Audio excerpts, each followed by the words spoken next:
Also up in Philadelphia. And basically, Linda sent her paper to the New England Journal of Medicine, and they said, this is nonsense, we don't need it. And I met her at a meeting just when she got the letter back. I was editor of the Journals of Gerontology, Biological Sciences at the time.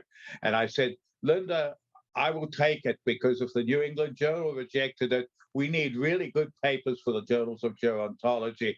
And she was upset enough that she sent it to me the next day, and basically we took it. And what she said is, if you have weight loss, 10 pounds in a year, exhaustion, self-report, weakness, grip strength, lowest 20%, walking speed 15 feet, the slowest 20%, and low physical activity, kilocalories per week, the lowest 20%, that will make you, if you have more than two of those, you'll be frail. And if you have one or two, you're pre-frail. And females basically are more frail than males. Remember, males die more rapidly than females, but females tend to be more frail than males. And so this was the beginning of the research onto physical frailty and multiple studies. This is a study that was published in Mexican Americans living in the south of the United States, and it shows you that physical frailty is highly predictive of future poor ADLs and mortality. So with all of that as a background, I was at a meeting in Barcelona, and there was a lot of presentation by Ken Rockwood and his people giving a list of things that you have to collect to look at FRAIL. And I was sort of thinking about this and saying, there is no way that we're ever going to do this clinically in a meaningful way. Now, I know that they do this in England clinically. I don't think in a meaningfully clinical way, but they do collect the data. Computers have changed a lot of stuff. But I wrote down FRAIL actually on a napkin, and I said, well, FRAIL must be fatigue, resistance, so climb a flight of stairs, aerobic, walk one block, illnesses, more than 5 illnesses, and loss of weight greater than 5% in 6 months. And I said, if you have 1 or 2, you're pre-frail, 3 or more, you're frail. And now there are most probably nearly 50 validations of the FRAIL showing that it's a great predictor of poor outcomes. So basically, I published it with the meeting, and it came out in the consensus meeting on frailty, mainly because Abelin von Kam did not want to offend me. And he had this back and forth with the Rockwood group saying, I'm going to have to put it in because Morley gave it to me and I don't want to offend him. And he could have offended me. It wouldn't have offended me very much. But he finished up publishing it there. But there was no validation for it at all. We have to understand that. So Leon Flicker in Perth saw this, thought it was a great definition of frailty, and did a study looking at testosterone and how it predicted frailty. And it really was a very good study. He sent it to the Journal of Clinical Endocrinology and Metabolism, and they sent it back to him and said, this is a wonderful study. There is only one problem with it. Nobody has ever validated the FRAIL method. How can you use it? So instead of saying, oh, well, that's terrible, let me send it to another journal, Leon, being an obsessive compulsive human being, sat down and validated the frailty or the FRAIL scale. And that was the first FRAIL scale at that time. He validated it by showing it was a good predictor of activity of daily living problems, and then basically finished up publishing in the Journal of Clinical Endocrinology that testosterone predicted frailty using the FRAIL scale. And that was the first definition. Subsequently, in our large St. Louis African-American study, where we're looking at people aged 50 to 65 who live in very great deal of poverty. And we have 9-year follow-up and now 14-year follow-up in the study. But what we showed at 9 years is that if we looked at FRAIL and compared it to the Fried study, to the Rockwood study, to the study of osteoporotic fractures, its ability to predict deficits in ADLs was basically about as good as any of these, and its ability to predict mortality was as good as any, except the Rockwood one was slightly better.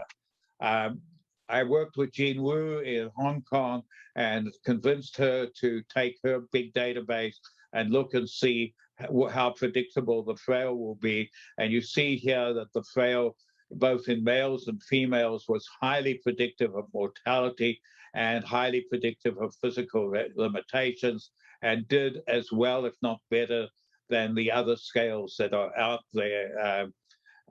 Basically, we need to recognize that all the scales for physical frailty have somewhat poor sensitivity. So they are very specific at picking up people who are getting into trouble, but the sensitivity is not as good. This is the European Male Aging Study, which is another study that was interested in testosterone, and they used the frailty index, the frailty phenotype, and the FRAIL scale to predict mortality. Their participants were 40 to 79 years of age, and basically they showed that the FRAIL scale was predictive and that it didn't matter which of the frailty models they used, because they all predicted future death, enabling flexibility in the approach used. So the quicker one might be easier and better to use. So in Australia, the Australian government put money in to test the FRAIL scale and see whether or not it would be useful in a clinical setting. They've never really published this study, but the aged care minister, after he'd looked at the results, Ken Wyatt, said basically using the frailty screen, which was the FRAIL, is the canary in the coal mine. If you use it, you will pick up older people in trouble. It outlines a life-changing opportunity, describing frailty detection as a game changer in his mind. And he thought that basically you could reverse frailty with safe, simple, inexpensive, practical interventions. So that was the first national belief that the FRAIL scale was useful. So what we did is we went on with the FRAIL scale and we developed an algorithm for the management of frailty. And this is why it is very useful. And I'll show you some of the stuff at the end that we're doing with it. But if you're fatigued, you have to look for depression, but you also have to look for sleep apnea. The easiest way to look for it is just to ask them if their bed partner says they stop breathing while asleep, or you can go through, well, you're fatigued, what's going on with your sleeping, and so on. You obviously got to look for hypothyroidism, B12 deficiency, check they're not anemic and that they don't have hypotension or orthostasis.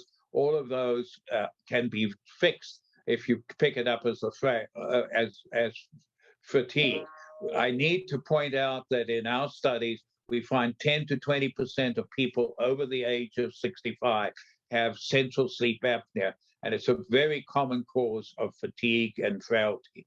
Resistance and aerobic sarcopenia, if they've got that, they should be doing a resistance and aerobic exercise 3 to 5 times a week and getting a protein supplement daily. If they have illnesses, that's a proxy for basically polypharmacy. Many years ago, when I first came to St. Louis, we basically looked in the VA and we looked at people who were on over eight medications, and we brought half of them in to see us in the geriatric program, and the other half were treated by the general internist and the cardiologist and anybody else who was seeing them. And it turned out we reduced the medicines by about 5 medicines, and that reduced hospitalizations dramatically. It also reduced deaths, but they were not significant. And this sort of annoyed me. So I went to look at why our patients were all dying. And it turned out that the people who died all went back to the cardiologist, and they all got put back on exactly the same medicines as cardiological medicines. We'd taken them off. And you could actually trace by phoning the relatives that they tended to die when they stood up quickly or they did a large amount of excessive exercise outside. So fundamentally, I felt that was the best justification for getting rid of medicines. And I still believe getting rid of medicines in older people is extremely important, even though we keep on finding more and more medicines that might help as you get older. Loss of weight here.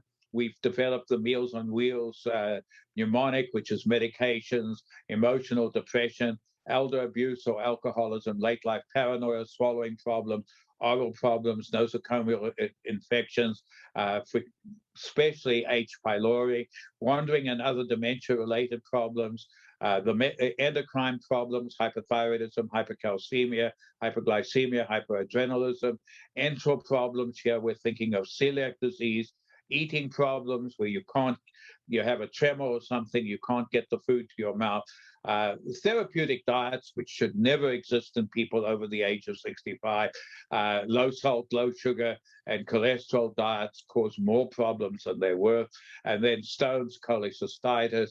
And when I was 60, I developed cholecystitis. I lost 70 pounds over 7 weeks, predominantly because I didn't trust any surgeon to take my gallbladder out. So I kept on going back and forth. And in the end, my wife said to me, I don't care, I'm phoning any surgeon. You're going to have your gallbladder out because you'll be dead by the time you make up your mind.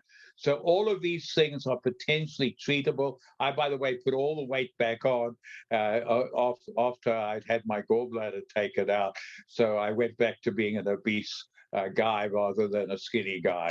This is life. Okay. So Thea, working with Rockwood, has looked at frailty in multiple versions and done a meta-analysis. And what she showed was that if you exercise people who are frail, their functional and performance will improve, their walking speed will improve, their chair stand will improve, they'll be able to climb stairs better, they'll have better balance, they will be less depressed, and they will have less of a fear of falling. These, as she pointed out, are mostly very short studies, 3 months, and she pointed out that you need 45 to 60 minutes 3 times a week. That's most probably longer than you really need. And for the resistance exercises, you wanted 80% of 1 repetition maximum with 3 sets of 8. And again, most probably more than you need. We've looked at this in other settings. You don't need quite that much. Okay, so now let's look at the biochemistry of frailty. And before we get there, just remember that human beings are not the best living creatures. The bowhead whale lives to about 200 years, and it has limited disease and almost no frailty, because the moment it develops frailty, if you're living under the water, you tend to die fairly quickly. And they showed that the ERCC1 gene and the proliferating cell nuclear antigen gene were linked to DNA repair, and that seemed to be the reason that they had this increased cancer resistance, which is the reason they live so long. The other thing to look at is environmental frailty, and here you see the polar bear got lost out on an ice float out in the ocean and couldn't get any food and became very frail. But when we look at the biochemistry, there's genetic instability, telomere attrition, epigenetic alterations, loss of proteostasis, deregulated nutrient sensing, mitochondrial dysfunction, cellular senescence, stem cell exhaustion, and altered intercellular communication. The point I'm trying to make here is there are many, many causes of frailty. There are many causes of aging, and any one of these can push you over to having a poor outcome. So if we want to look at muscle, your normal active muscle gets worse if you're inactive, and if you add aging to inactive activity, you finish up with loss of cells and sarcopenia. And basically, as we age, we're going to lose muscle, decrease strength, have decreased walking speed, decreased bone mineral density, decreased body weight, and increased sarc-F. Gustavo Duque would tell you that you should be looking at osteosarcopenia, because the osteopenia is just as important. Don't totally agree with Gustavo, but I think it's worthwhile recognizing that that's possible. And when we look at this, we have to realize that the majority of frailty is actually due to a big component of sarcopenia. And sarcopenia can be rapidly done in the clinical setting using the SARC-F screen, which is strength. Do you have difficulty lifting 10 pounds? Do you need help walking across the room? Can you rise from a chair? Can you climb stairs? And how many falls have you had recently? We know that with aging, old muscle shows fiber size heterogeneity and fiber grouping changes, and there is an increase in muscles with myosin heavy chain with aging and also with denervation. Aging is similar but not exactly the same as amyotrophic lateral sclerosis. Important to recognize that with aging, and particularly with sarcopenia, a large percentage, maybe a 30 to 40% of people who are developing sarcopenia have problems in their motor unit number index. In other words, they have a neuropathy, which is the reason for their sarcopenia. If we look at the protein muscle biomarkers that change with aging, creatinine kinase basically goes down with aging. Aldolase goes down, coenzyme Q goes down, MLC1 goes down, myoglobin goes down, goes up, creatinine and the ratio to cystatin C goes down, and N-terminal propeptide 3 collagen chain. So that one can be increased by giving back testosterone. So what you're looking when you look at this is realizing lots of changes in muscle. Each of them are small, and it's a combination that causes your sarcopenia. And in addition, here we're looking at measuring C-agrin. Agrin is an important protein for structure and function of the neuromuscular junction. And again, you can see here that in people with sarcopenia, about a third of them have elevated C-agrin, suggesting that their major problem is a problem with how their nerves are functioning. So then we have to look at fatigue. And Henry David Thoreau said, methinks that the moment my legs begin to move, my thoughts begin to flow. And I think it's important to recognize that there's a big connection between the brain and also our movement. When we look at the brain, many things change with aging, and they all put together come to fatigue. But fatigue is actually produced as much by all the changes that occur in the periphery, particularly in muscle, the changes in insulin growth factor, the brain-derived nerve growth factor, cathepsin B, fibroblast growth factor 1, irisin, and most importantly, the increase in tryptophan, which is changed to serotonin, producing fatigue in the brain. In addition to that, we know that both cardiac and the skeletal muscle increase troponin T, which occurs with aging, and this is related often to a decreased blood flow to the brain, causing fatigue. And if your lungs aren't working so well, you have a low PO2, also leading to fatigue. So multiple factors working together, leading to the fatigue that occurs in frailty. As in Cool Hand Luke movie, the answer is what we have here is a failure to communicate. An important piece of frailty is inflammatory cytokines. And a number of years ago, we showed that basically both interleukin-6 and tumor necrosis factor receptor 1 and CRP are all related to developing frail in older people.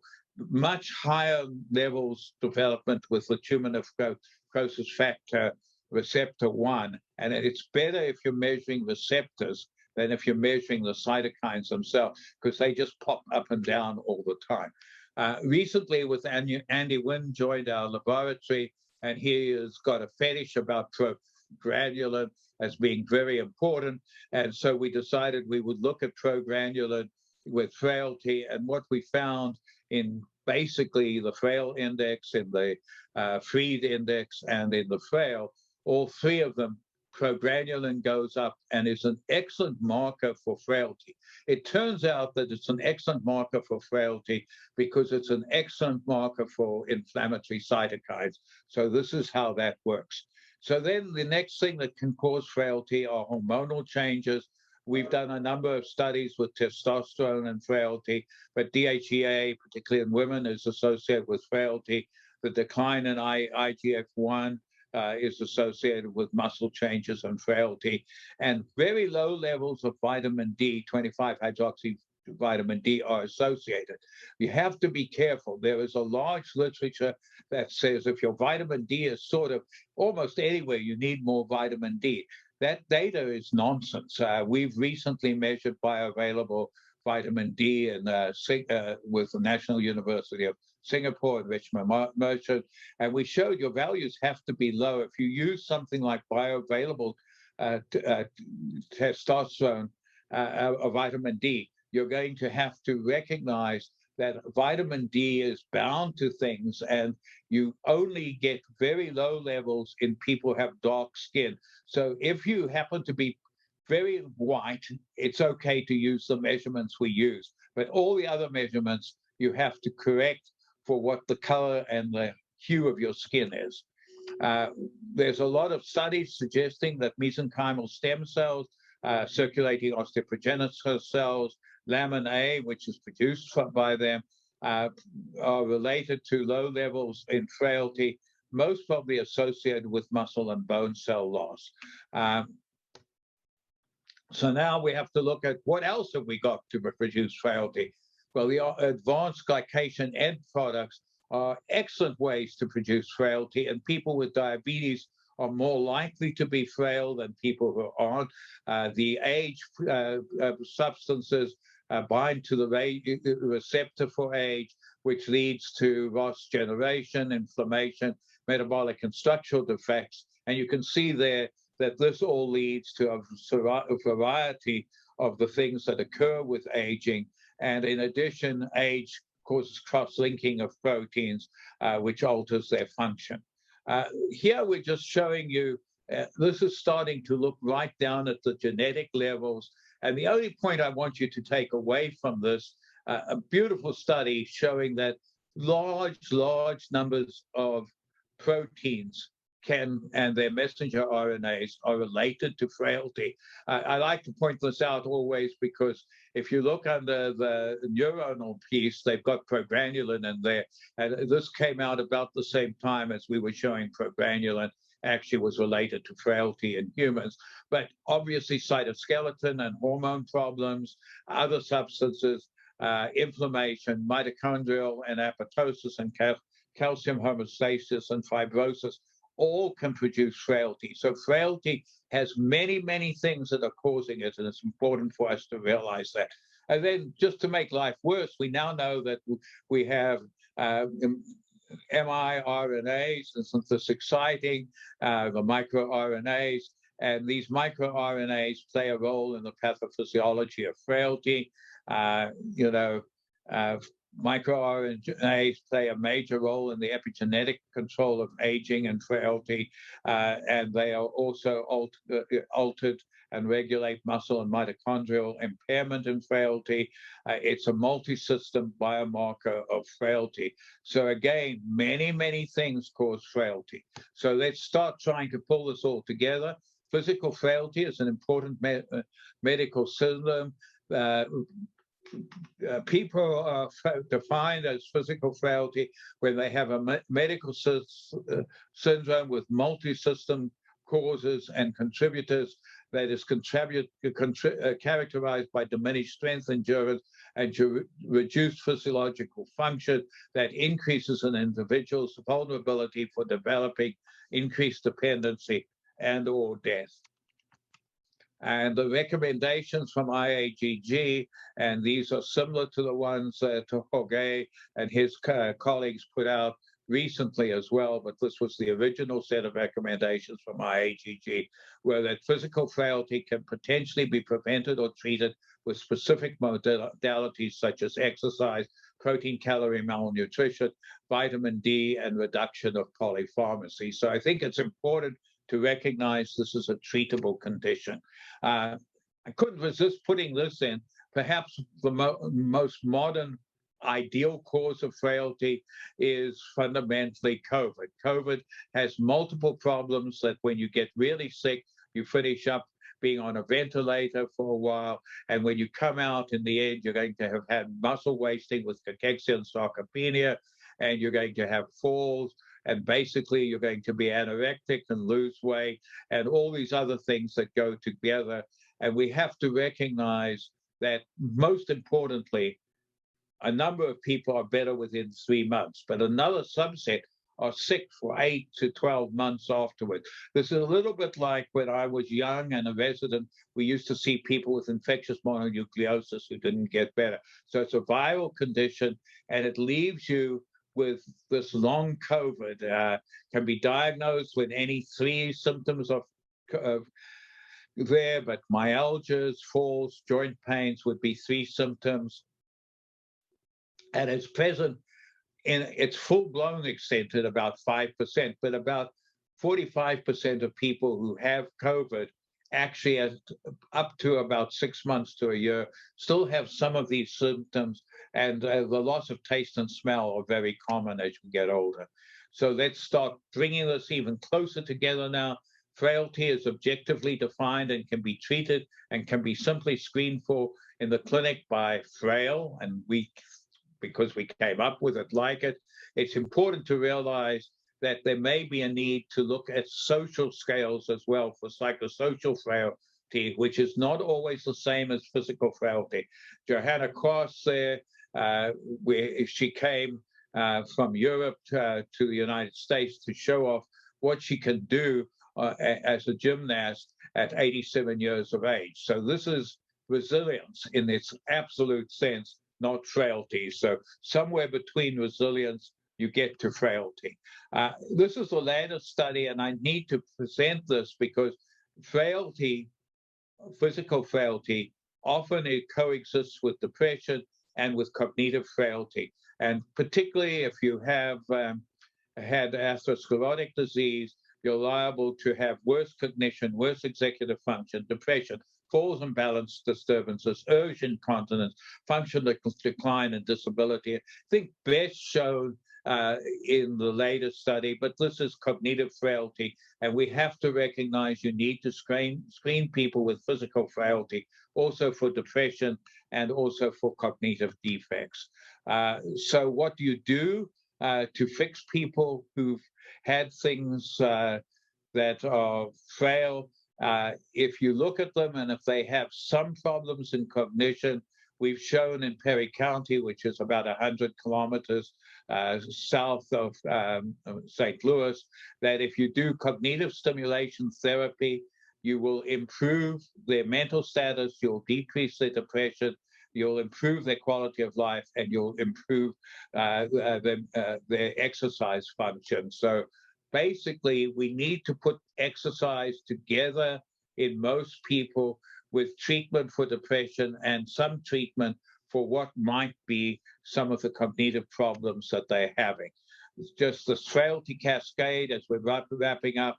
I've been talking about physical frailty, that's the biological one, with genetics, muscle, hormones, cytokines, disease, and the deficits leading to frailty. Social, environmental, income, support systems, health literacy, and activity. This is why we studied people aged 50 to 65 in the inner city in St. Louis, because we could show that with these poor social characteristics, they became physically frail much earlier than people with good physical characteristics.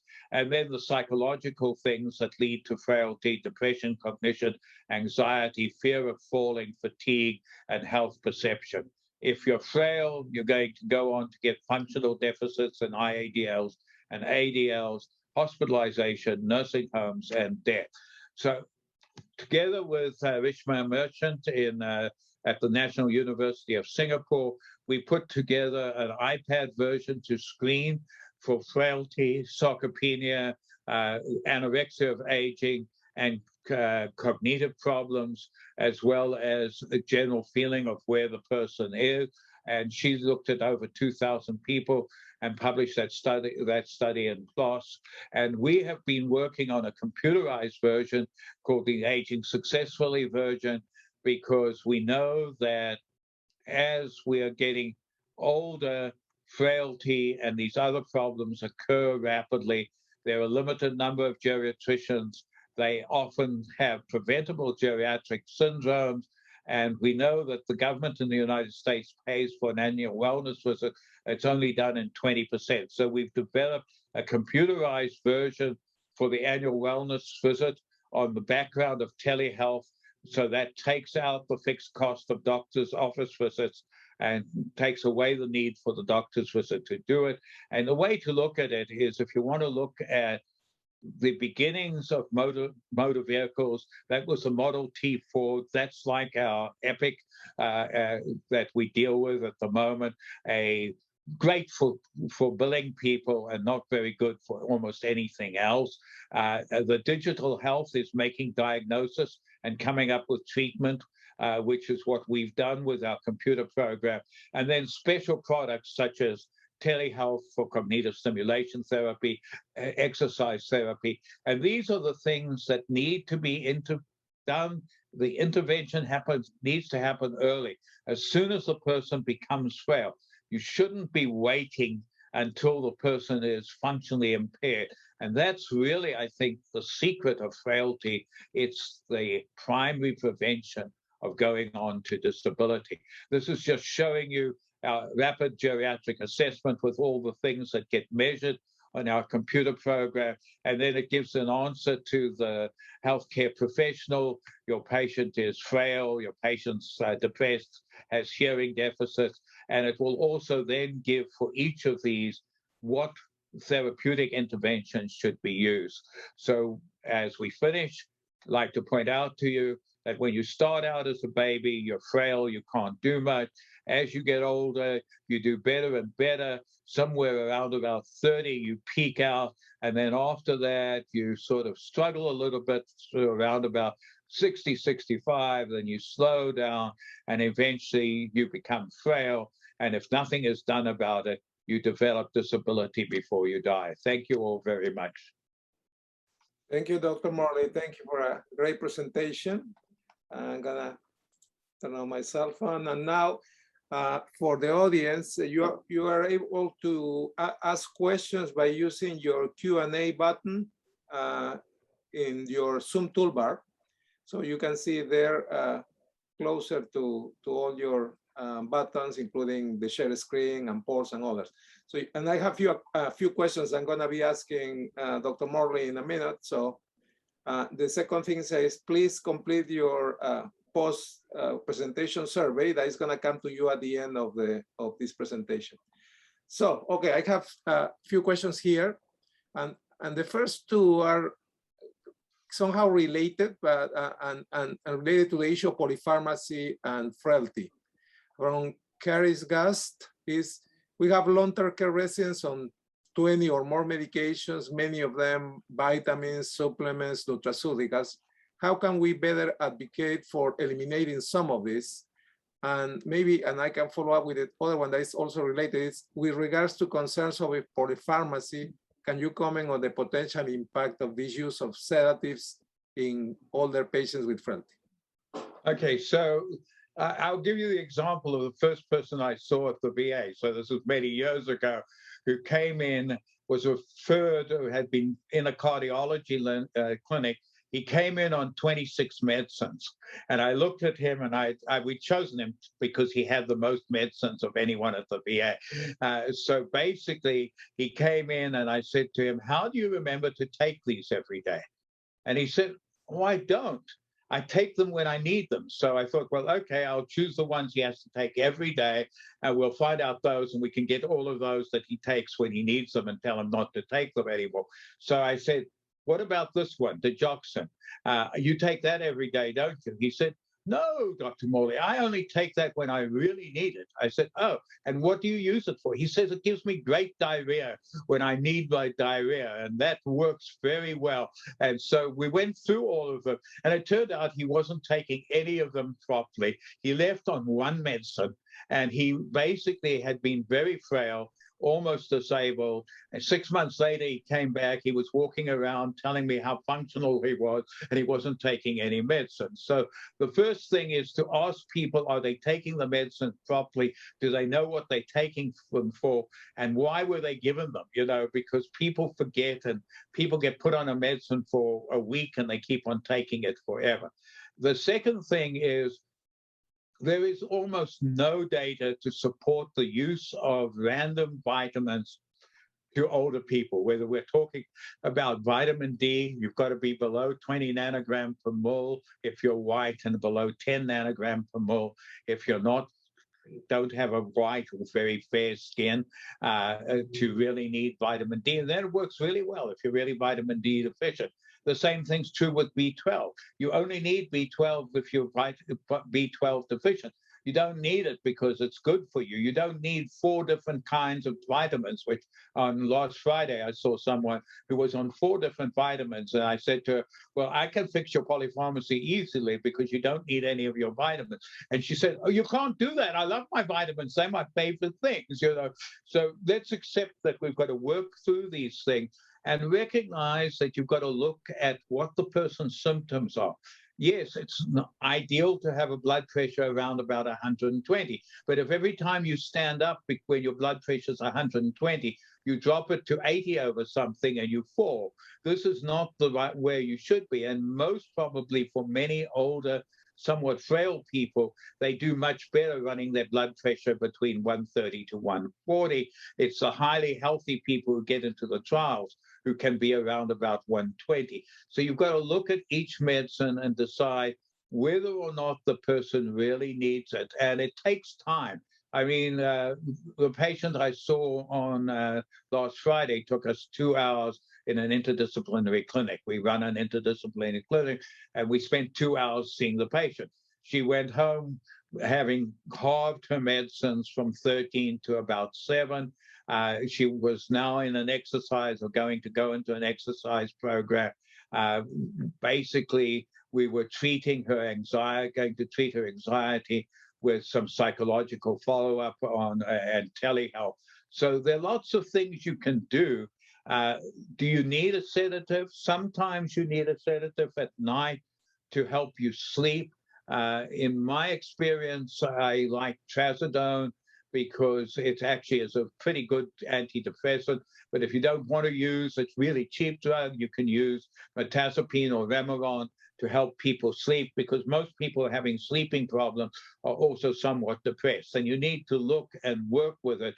And you need a lot of psychological support for older people, which nobody really pays for. So one of the problems we have is it's much easier to write a medicine than send people to get the help from the OT, the PT, from the psychologist and everybody else they need to do. In Perry County, we get all of this done.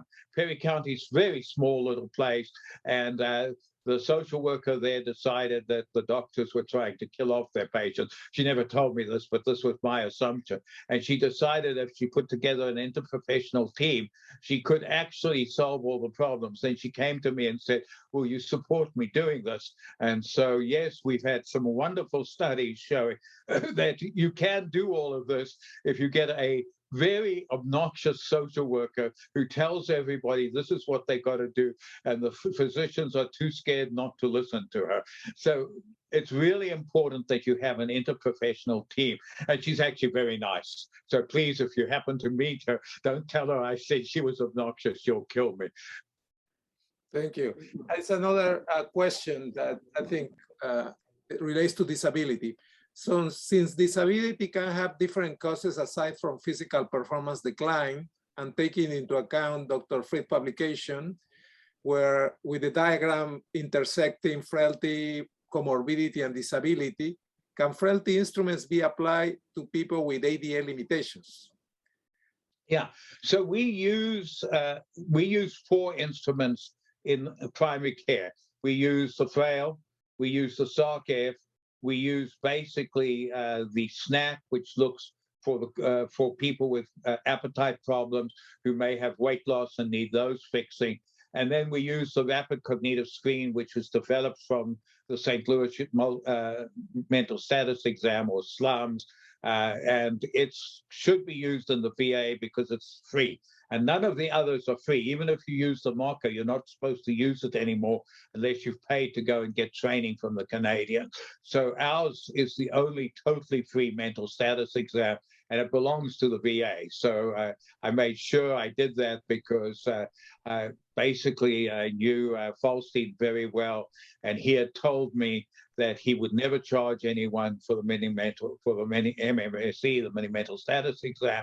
And then when he retired, he got a lawyer to go around and start charging everybody for it. So I figured that I like Marshall very much, so I decided that when I was his age, I would decide I wanted more money too, and I would start charging for the slums. So I made sure the slums belonged to the VAs, and I could never charge for it. So using the rapid cognitive screen as part of the slums. So you can do those things. You've got to look at more. And if basically somebody's fatigued, you've got to look for depression. You've got to treat these things. And it's very important to look at the environment as well. And unfortunately, again, it's almost impossible. With the VA, you can fix some of the environment to some extent. But in the United States, we really don't have a lot of money to go into a poor area and fix the environment. And in our studies in the inner city in St. Louis, we've shown that if you turn a corner in a block and the houses suddenly become poor and there's lots of rubble on the pavement, the people become very poorly functional. So there are a lot of things to look at. We then, if people are frail, we may look at the ADL, IADL if they're very frail, but we don't start there. We start by trying to do these other things and starting early. And the whole secret is to get people early, because you can delay the development of disability in almost everybody we've treated when we can get them into programs. But the problem in the United States is we waste huge amounts of money on medicine, in my opinion, but we don't put much money into trying to help people where we can do things that require human beings to help them. So that's where I am as an old person. Any day now, I'm most probably needing help from somebody, and I'm going to have to pay for it myself. And I really object to the fact that the government won't pay for me to get this help. Okay. Another question for Dr. Gutierrez in Mexico. What do you think about the clinical meaning of biological age? I guess very related to frailty measurements such as pheno-age, and how do you think they relate to frailty? Such of what kind of age, sorry? Pheno-age. I can let Dr. Gutierrez ask that issue. I guess it's a type of biological measurement. Yeah, we've done, Luis, we have done many, many biological measurements. I showed you our progranulin, but we have tons of measurements. I think it's nice if you can measure things biologically, because it's very helpful and it makes me feel good as a biochemist and everything. But I will tell you that on the whole, what we found is if we use the good clinical approaches that can be done quickly, and we treat those, we get the other stuff better. Now, that doesn't mean that there isn't a place to do precision medicine, and in the end, we should be doing precision medicine on everybody, and we should be measuring all the different factors and knowing enough to change them and fix them. The problem at the moment is there are not many things we can fix. As Luis knows, I've spent years using testosterone. It was as an endocrinologist, that was my field, was working with testosterone. Testosterone works in old people who are frail, old men. It works very well, but just as well as exercise. It doesn't work any better than exercise. So if I have a choice, I should have the people doing exercise. But that means I've got to have an exercise group. I've got to make it fun. I've got to pay people to do that. And in the States, they'd have to pay to come and get their exercise, and people stop paying. They'll pay for a drug. So I would find it much easier to give somebody testosterone and tell them to go and do an exercise program. So the biological answers are there. We're going to do much better, and I think it's important to measure them. And Luis is in a large center, you know, the major center in Mexico for doing stuff and learning stuff. So it's right to measure them. But I think we first got to make sure that we do the things that we can fix that are simple and easy. So, and this I've come a long way. You know, when I started geriatrics coming from endocrinology, I just wanted to give endocrine products to old people and make them better. I knew a lot about endocrinology. As I learned more about geriatrics, I stopped doing as much endocrinology. It was amazing to me how the endocrinology sort of disappeared over that time. Thank you. Does that help, Luis? I see he's now in this room, so he could actually say something if he wants to. You can. I don't know if you can hear me. Yes. Oh, well, just, well, I was wondering, in fact, the idea is just going in the way of precision medicine, but you are absolutely right, John. It would be of interest if we had something to propose before we have specific interventions to develop. It will be pointless. But I believe that also in the interest of a better understanding of what lies behind, and in order to reach a more precise and universal definition of frailty, this idea of measurement biological age by, in fact, simple lab measurements, which is the case of PhenoH, doesn't lack interest. And we could, what we do not know is if it superposes with frailty.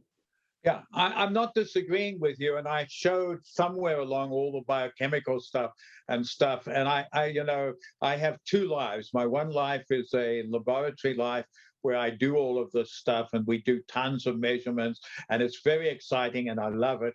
And then I have another life where I see patients and I try to make them better, and that's very exciting, and I love it. The two, you know, I think cytokines, inflammatory cytokines, are one where really, if we can find a good way to treat inflammatory cytokines, we will do very well. But remember, things like alpha lipoic acid treat inflammatory cytokines, but unfortunately, they wipe them out totally. And if you wipe inflammatory cytokines out totally, at least in animals, you kill the animal. You have to bring things back into the normal range.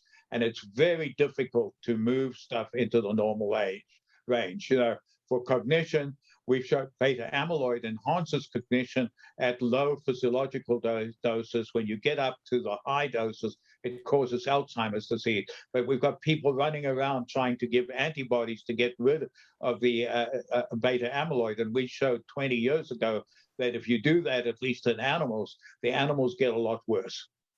So it's trying to find a way to fix the biochemistry appropriately, not just get rid of it. And I think it's very hard. I think it's exciting. I think it's the future for young people out there in geriatrics. But at the same time, we need to build a program doing what Larry Rubenstein showed you could do for the disabled, what we can do for preventive medicine for the frail and the pre-frail. Does that help, Luis? Thank you. Yes, indeed. Thank you so much. Thank you, Dr. Morley. I think we ran out of time. There are a lot of questions that were left, but I will probably share them with Dr. Morley and see if we could answer them after the conference. But in the interest of time, and because we reached the 1 p.m., I think we're gonna end our presentation. Again, thanking all the participants, and especially again, Dr. Morley, for his kind participation in this excellent conference. Thank you again. Take care. And please complete your surveys post-conference service. Thank you. Thank you all very much. Bye. Bye-bye.